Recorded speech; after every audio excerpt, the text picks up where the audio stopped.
Hello दोस्तों, राधे राधे, जय श्री कृष्णा। तो आप लोग कैसे हैं? आशा करते हैं कि आप लोग अच्छे होंगे और मैं भी अच्छी हूँ। तो आप लोग का स्वागत है हम आपके अपने यूट्यूब चैनल में, रेशमी ब्लॉग में। तो यहाँ पे मैं कर रही हूँ ब्लाउज़ों की कटिंग।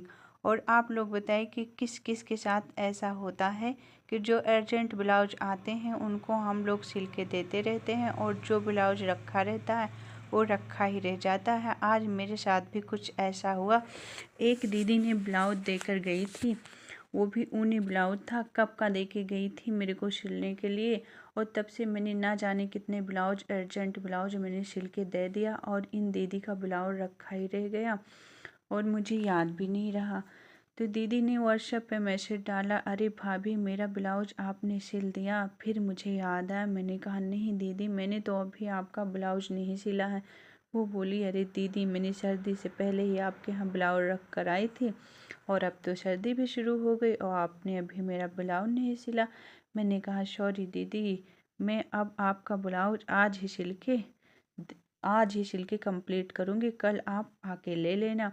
फिर क्या, मैंने ब्लाउज उठाया और कैंची और इंची टेप सारा सामान में उठा के, और ऊपर थी हल्की हल्की धूप, अच्छा मौसम था। फिर मैं पहुंच गई छत पे फटाफट से और मैंने कटिंग करने लगी। फिर मैंने एक ब्लाउज को फोल्ड करके अच्छे से उसकी नाप ले करके और मैंने की कटिंग। क्योंकि दोनों ब्लाउज एक ही के हैं तो एक ब्लाउज जब मैंने कटिंग कर लिया और उसका मेजरमेंट हो गया मेरे पास, फिर मैंने दूसरे पे रख के उसी ब्लाउज को और उसी नाप से मैंने काट लिया। यहाँ पे मैं कर रही थी कटिंग, तब तक एक कस्टमर भी आ गई थी तो मुझे जाना पड़ा नीचे पार्लर में थ्रेडिंग के लिए। फिर मैं थ्रेडिंग करके, एक ब्लाउज मैंने काट के रख दिया था, फिर मैं गई थ्रेडिंग करके बीच में। फिर मैं आई तो फिर मैंने दूसरे ब्लाउज को कटिंग किया। इस तरह से मैंने कपड़े पे बैक पार्ट को रख कर सेम उसी तरह मैंने कटिंग कर लिया। फिर मैंने रखा फ्रंट पार्ट को और फिर मैं सेम ऐसे ही कटिंग कर लूँगी इसी मेजरमेंट से, क्योंकि दोनों ब्लाउज एक ही का है। तो इस तरह से मैंने कटिंग कर लिया और वो दीदी के लिए मुझे बहुत बुरा लगा कि पता नहीं कितने ब्लाउज मैंने सिल कर दे दिए और दीदी का ब्लाउज पड़ा ही रह गया। फिर मैं अपने मन में ठान ली थी कि ये दीदी का ब्लाउज तो मैं आज ही सिल के कंप्लीट करूँगी। फिर मैं आ गई नीचे और मशीन में मैंने डाला तेल।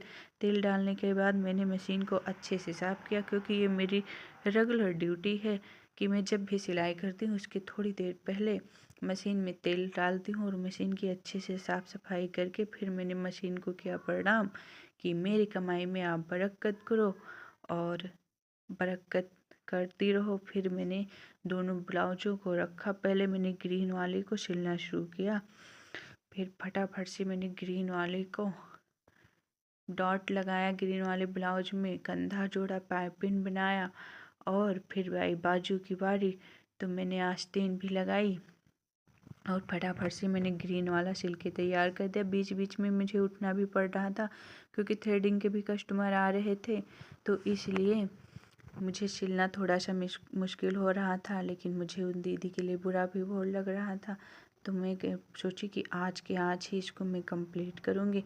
फिर मुझे लग गई बीच में भूख, फिर मैंने पास्ता बनाया, बच्चे भी मेरे आ गए थे, फिर मैंने बनाया पास्ता और खाने के बाद देखो ये मेरे ग्रीन वाला ब्लाउज सिल के कंप्लीट हो गया। फिर मैं इसको रखे साइड में और फिर इस ब्लू वाले ब्लाउज पे भी मैं जुट गई, ये भी कंप्लीट हो गया। तो आप लोग को वीडियो कैसी लगी आप लोग